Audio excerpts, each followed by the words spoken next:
হরে কৃষ্ণ। এই বিশ্ব ব্রহ্মাণ্ডের মধ্যে সর্বপ্রথমে নারীর জন্ম হয়েছিল না পুরুষের জন্ম হয়েছিল, এবং এই প্রকৃতি কি করে চলছে এবং কি করে ধ্বংসলীলা করছে সেটা আজকে জেনে নিন।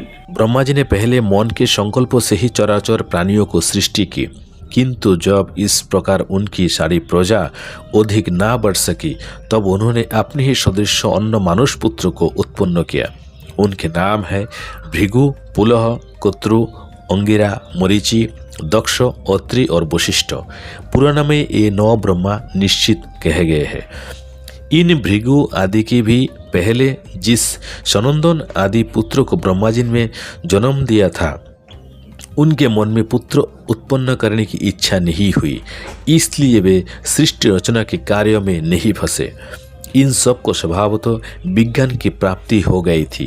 वे मात्सर्य आदि दोषों से रहित और वितराग थे। इस प्रकार संसार की सृष्टि के कार्यों से उनके उदासीन हो जाने पर महात्मा ब्रह्मा जी को महान क्रोध हुआ। उनकी भुहें तन गई और ललाट क्रोध से उद्दीप्त हो उठा। इसी समय उनके ललाट से मध्याह्नकालीन सूर्य के समान तेजस्वी रुद्र प्रकट हुआ। उनका आधा शरीर स्त्री का था और आधा शरीर पुरुष का था। वे बड़े प्रचंड थे और उनका शरीर बड़ा विशाल था। तब ब्रह्मा जी उन्हें ये आदेश देकर कि तुम अपने शरीर को 2 भाग करो, वहाँ से अंतर्धान हो गए। उनके ऐसा कहने पर रुद्र ने अपने शरीर के स्त्री और पुरुष रूप दोनों भागों को पृथक पृथक कर दिया और फिर पुरुष भागों से 11 रूप में विभक्त किया। इसी प्रकार स्त्री भाग को भी अनेकों रूप में प्रकट किया।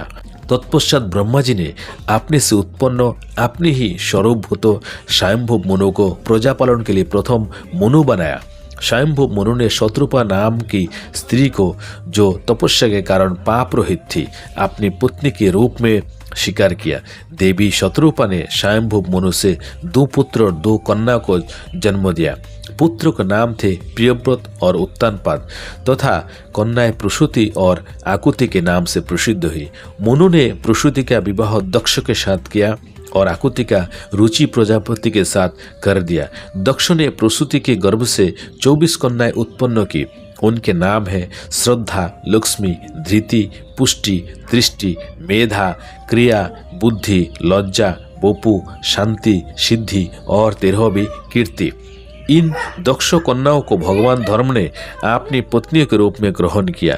इनसे छोटी 11 कन्याएं और थी, जो ख्याति, श्रुति, संभूति, स्मृति, प्रीति, क्षमा, संतति, अनसूया, ऊर्जा, स्वाहा और स्वधा नाम से प्रसिद्ध हुई। इन ख्याति आदि कन्याओं को क्रमशः भृगु, शिव, मरीचि, अंगिरा और पुलस्त तथा पुलह, कुत्रु, अत्रि, वशिष्ठ, अग्नि और पितरों ने ग्रहण किया।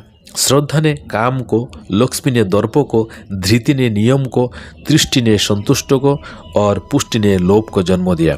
मेधा ने श्रुत को, क्रिया ने दंड, नय और विनय को, बुद्धि ने बोध को, लज्जा ने विनय को, वपु ने अपने पुत्र व्यवसाय को, शांति ने क्षेम को, सिद्धि ने सुख को और कीर्ति ने यश को उत्पन्न किया।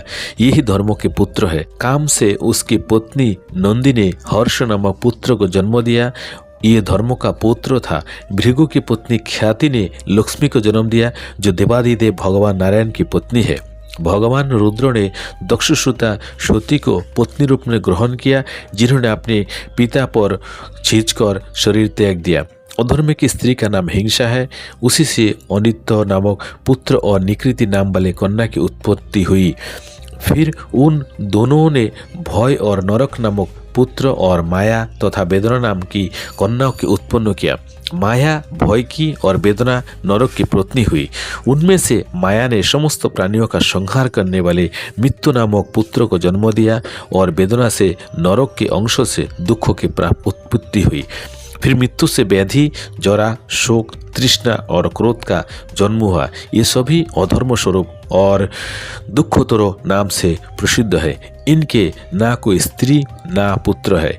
ये सब के सब नैष्ठिक ब्रह्मचारी है। राजकुमार भीष्म, ये ब्रह्मा जी के रुद्र रूप है और ये ही संसार के नित्य प्रलय के कारण होते हैं। তাহলে আপনি বুঝতে পেরেছেন যে আমরা যা কিছু করছি তারই একটা না একটা পরিণাম আছে, অর্থাৎ তাদেরও বাবা আছে বা সন্তান আছে, এবং এই কার্যের দ্বারাই এই প্রতিদিন যে বিনাশ হচ্ছে, প্রতিদিন জন্ম হচ্ছে এবং প্রতিদিন পালন পোষণ হচ্ছে, এই সব কিছু একটা নিয়মের মধ্যে পড়ে। এই নিয়মকে কেউ খণ্ডন করতে পারবে না, এটা আদি নিয়ম। যেমন আমাদের প্রধানমন্ত্রী দিল্লিতে বসে আছে, কিন্তু সে কিন্তু সব জায়গায় নাই, কিন্তু তার আইন কানুন কিন্তু সারা ভারতের সমস্ত লোকের উপরে লাগু হয় যদি কোনো সে কুকর্ম করে বা কোনো অপরাধ করে। তেমনই ভগবান এক জায়গায় আছেন, আমরা যেখানেই থাকি না কেন আমাদের উপরে সেই নিয়ম সেইটা লাগু হবে এবং সেই হিসাবে আমাদের সাজা পেতে হবে।